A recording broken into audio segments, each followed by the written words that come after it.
Hello, आप सभी को नमस्कार। आज आप लोग पढ़ेंगे पॉलिटिकल साइंस विषय में राज्य क्या होता है, स्टेट। स्टेट का मीनिंग क्या होता है, स्टेट का परिभाषा क्या होता है और स्टेट का तत्व क्या होते हैं जिनसे राज्य का निर्माण, किन किन तत्वों से राज्य का निर्माण होता है, उसके बारे में आप आज लोग अध्ययन करेंगे। तो स्टेट स्टेट शब्द जो है लैटिन भाषा के स्टेटस शब्द से बना है, जिसका शाब्दिक अर्थ होता है किसी व्यक्ति के सामाजिक स्तर से। परंतु धीरे धीरे इसका अर्थ बदला और बाद में सारे समाज के स्तर के रूप में प्रयुक्त हुआ। तो स्टेट शब्द की जो ओरिजिन हुई है, स्टेट शब्द की उत्पत्ति हुई है लैटिन भाषा के स्टेटस शब्द से। तो अब क्या है कि राजनीति विज्ञान के अलग अलग विचारक राजनीति विज्ञान की अलग अलग परिभाषाएं दी हैं और उनके अनुसार राज्य की परिभाषा क्या होती है।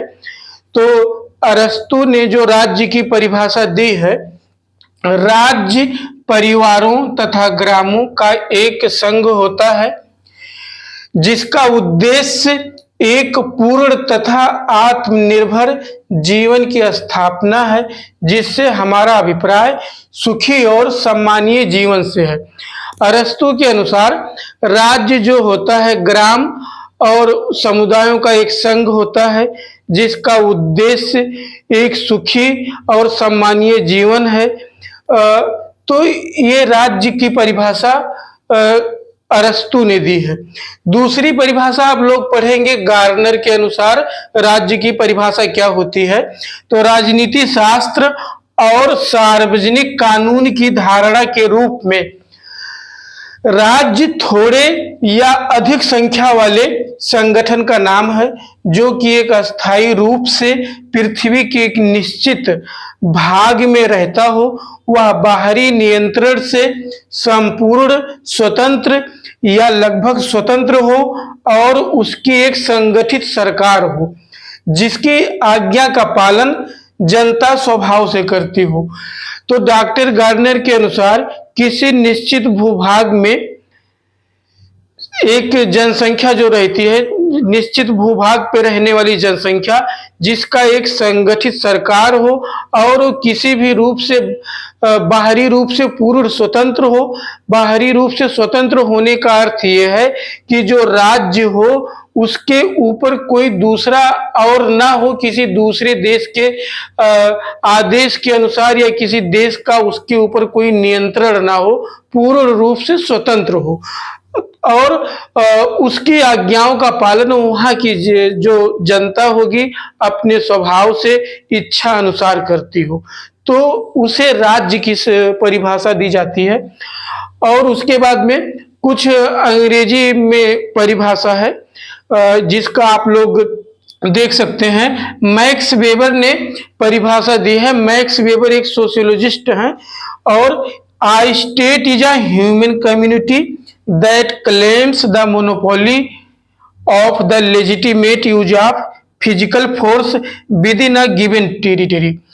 इनका कहने का मतलब यह है कि जो राज्य होता है मनुष्यों का एक समुदाय होता है, उसका एक संगठित सरकार होती है जो एक निश्चित भूभाग पर अपने शक्ति का प्रयोग करती है। ठीक। दूसरा जो अंग्रेजी का एक परिभाषा है उसमें जेफरी के रॉबर्ट्स ने परिभाषा दी है कि a territorial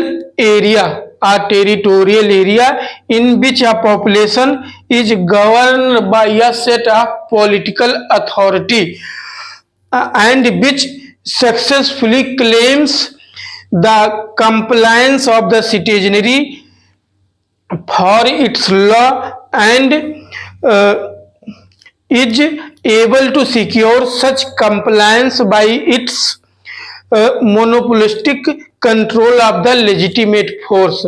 तो अलग अलग विचारक राजनीति विज्ञान के अलग अलग परिभाषा दिए हैं।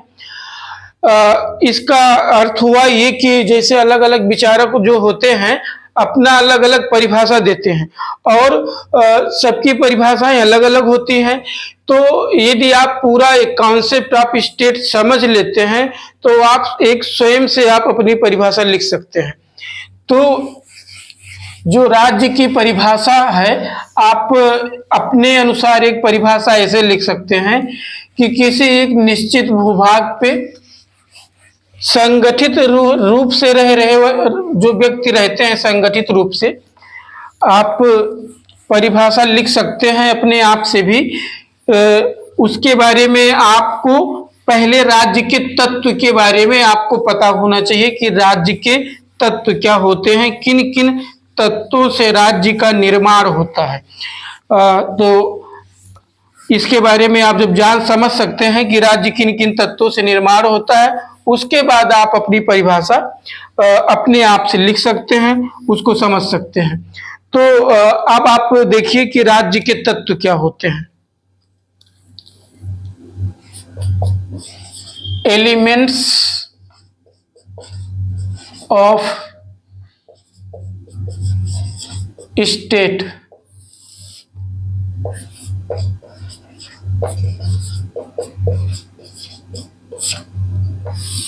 राज्य के तत्व क्या क्या होते हैं? राज्य के तत्व का मतलब यह है कि किन किन तत्वों से क्या क्या आवश्यक तत्व हों जिनसे ये माना जाए कि कोई राज्य संगठित समाज, जहां कुछ लोग किसी एक निश्चित जगह पे अपना रहते हों।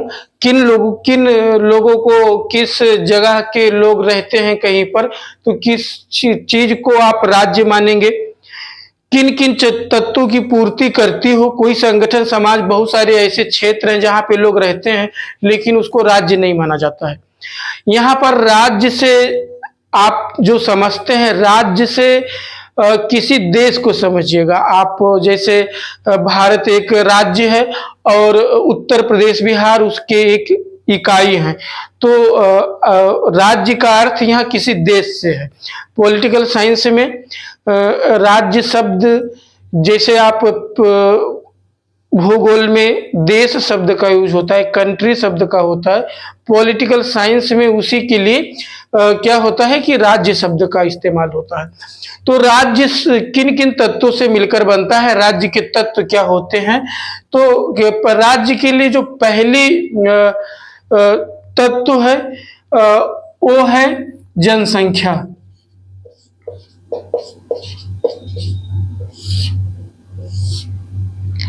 पॉपुलेशन।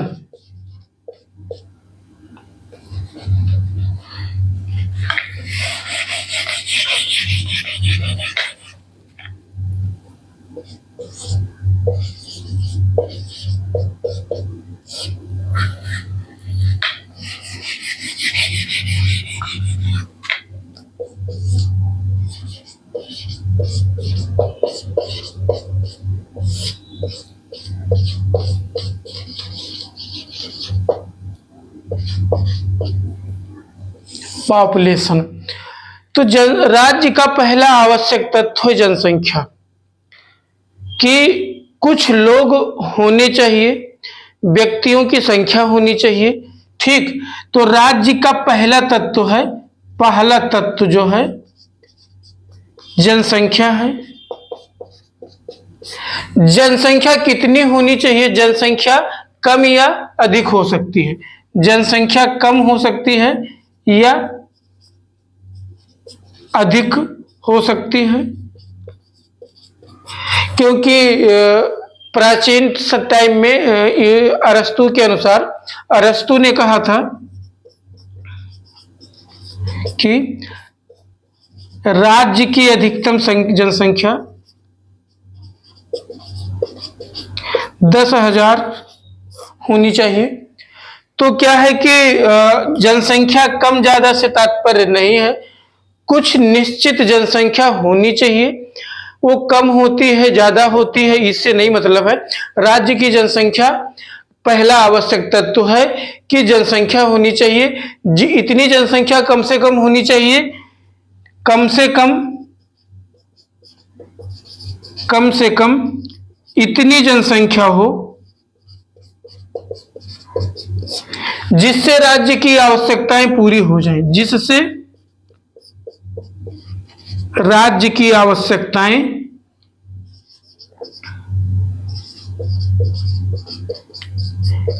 पूरी हो जाएं। अब जैसे क्या है, कृषि कार्य के लिए, कृषि कार्य के लिए, सेना के लिए, शिक्षा, स्वास्थ्य,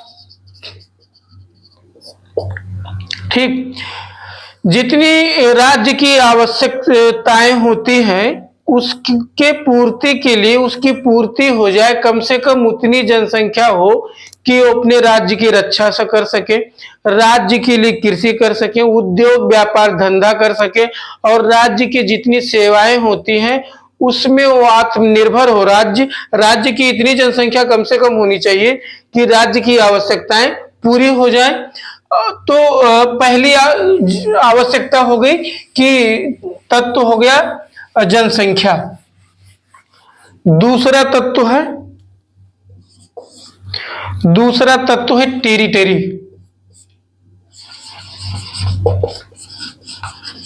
टेरिटरी भूभाग, ठीक, भूभाग, निश्चित क्षेत्र होना चाहिए, क्षेत्र होना चाहिए, निश्चित क्षेत्र, भूभाग होना चाहिए। भूभाग छोटा हो सकता है, बड़ा हो सकता है, ठीक। भूभाग इतनी होनी चाहिए कि राज्य क्या करता है कि राज्य में कृषि, ठीक, आवश्यक वस्तुएं हों और राज्य की आवश्यकताएं पूरी हो सके। भूभाग, एक निश्चित भूभाग होना चाहिए। राज्य का, सभी राज्य का अपना राज्य क्षेत्र होता है, उसी से उनकी एक बाउंड्री डिसाइड होती है, सीमा, जिसका लिए क्या होता है, उनकी अपनी रक्षा करते हैं सीमाओं की। तो राज्य के लिए भूभाग होता है जहां पर लोग निवास करते हैं, ठीक। नागरिक कहाँ निवास करेंगे, राज्य के भूभाग जब होगी तो वहीं राज्य के नागरिक निवास करते हैं और अपने उसी क्षेत्र के अंतर्गत अपने राज्य की सारी सुविधाएं प्राप्त करते हैं। तो दूसरा जो आवश्यक तत्व होता है वो होता है निश्चित भूभाग, ठीक। तो भूभाग, जमीन होना चाहिए, भूमि होनी चाहिए। तीसरा है सरकार,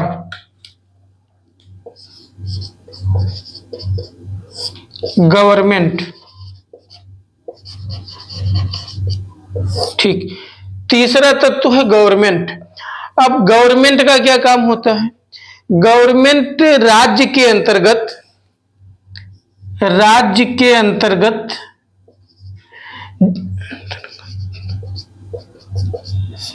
सरकार एक आवश्यक तत्व है, सरकार एक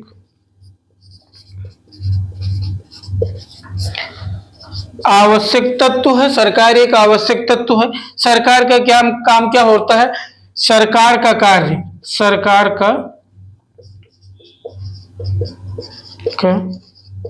कार्य, कानून व्यवस्था, ठीक, शांति, सुरक्षा, कानून का पालन कराना, ठीक।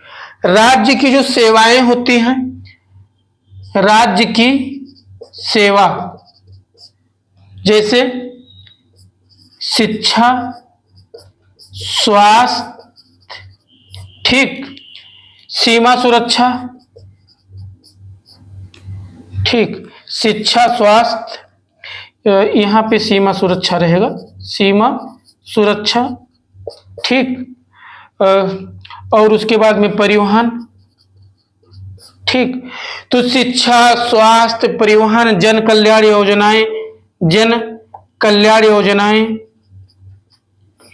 योजना, तो सरकार क्या करती है? सर, राज्य के अंतर्गत राज्य के एक एजेंट के रूप में सरकार काम करती है। और सरकार क्या करती है? सरकार जो राज्य की सेवाएं होती हैं, शिक्षा, स्वास्थ्य, रोजगार और जो राज्य में कानून व्यवस्था बनाए रखना, राज्य की सीमाओं की सुरक्षा रखना, शांति व्यवस्था, कानून का पालन करना, विधि को लागू करना, ठीक है, विधि को लागू करना। तो सरकार क्या करती है? सरकार जब होगी कहीं पर, मान लो बहुत सारे लोग कहीं एक जगह इकट्ठा रहते हैं और उनके यहाँ कोई एक ऐसी संगठित शक्ति ना हो, सरकार ना हो, जो लोगों से अपने नियम कानून, शांति व्यवस्था और जो उनकी सेवाएं, जरूरत की आवश्यकताएं होती हैं उन तक ना पहुंचा पाए, तो फिर वो राज्य के नहीं होता है। वहां पे अराजकता जैसी स्थिति होती है जहां कोई नियम कानून नहीं होता है। इसी के अब क्या होता है? कानून व्यवस्था बनाए रखने के लिए शांति, सुरक्षा, कानून का पालन करना, राज्य की सीमाओं की सुरक्षा, विधि का पालन कराना, और ये सब राज्य का काम होता है। उसके बाद जनता की जो नागरिक सेवाएं होती हैं, नागरिकों को शिक्षा प्रदान करना, उनका स्वास्थ्य का ध्यान रखना, और नागरिकों की जो कल्याण के लिए योजनाएं चलाई जाती हैं उनके लिए सरकार के राज्य की ओर से एक एजेंट का काम करता है। तो जहां पर भी कुछ निश्चित क्षेत्र में लोग रहते हैं,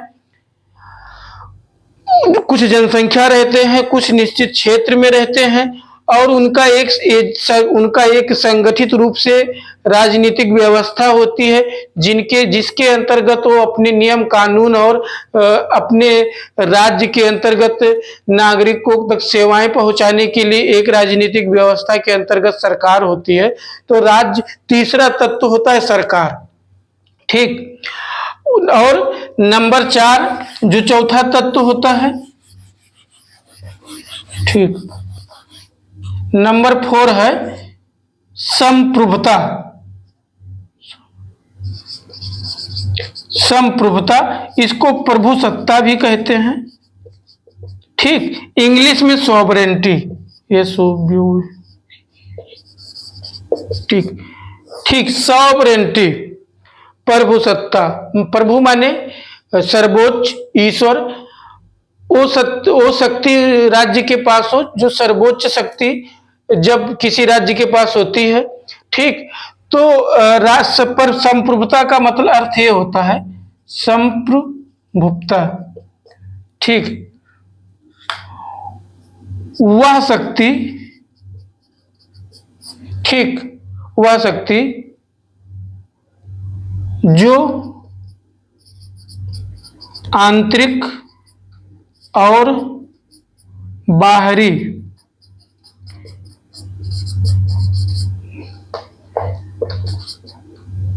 नियंत्रण से मुक्त हो, ठीक। राज्य की सर्वोच्च शक्ति भी कहते हैं, राज्य की सर्वोच्च शक्ति। जब कोई राज्य आंतरिक रूप से, बाहरी रूप से स्वतंत्र होती है अपने निर्णय लेने के लिए, आंतरिक रूप राज्य के अंतर्गत किसी के दबाव में नहीं आती है, किस देश से युद्ध करना है, किस देश से शांति स्थापित करना है, किस देश से व्यापार करना है, इतना निर्णय लेने के लिए यदि कोई राज्य स्वतंत्र है तो संप्रभु राष्ट्र कहलाता है। संप्रभु, सॉवरेन स्टेट, सॉवरेन,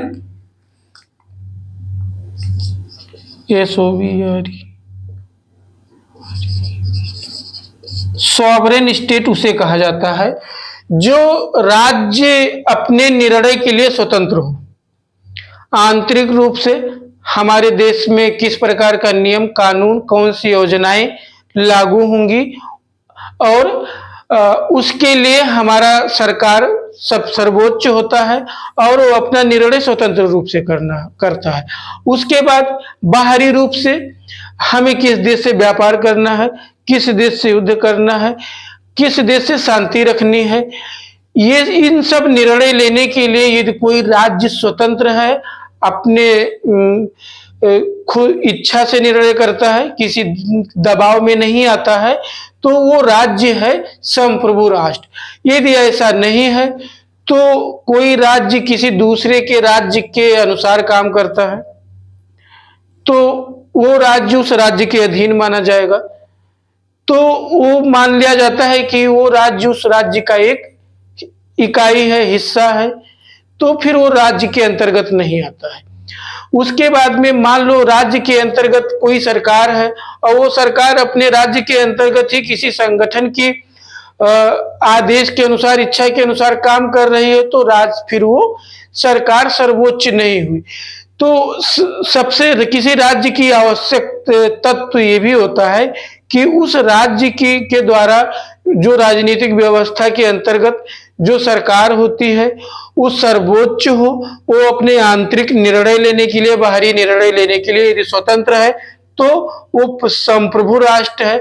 संप्रभु राष्ट्र होता है तभी तो ये सारे जब तत्व पाए जाएंगे किसी राज्य में तो तभी वो राज्य कहलाएगा। अब बहुत सारे लोग देखते हैं कि बहुत सारे देश में अलग अलग राज्य होते हैं, जैसे अमेरिका में 50 राज्य हैं, भारत में 50 राज्य हैं, भारत में 30 राज्य हैं, अमेरिका में 50 राज्य हैं, भारत में 30 राज्य, जैसे उत्तर प्रदेश, बिहार, बंगाल। तो आप देखते हैं भारत, उत्तर प्रदेश की जनसंख्या भी है, भूभाग भी है, सरकार, उत्तर प्रदेश सरकार भी होती है, लेकिन उसके पास संप्रभुता नहीं है।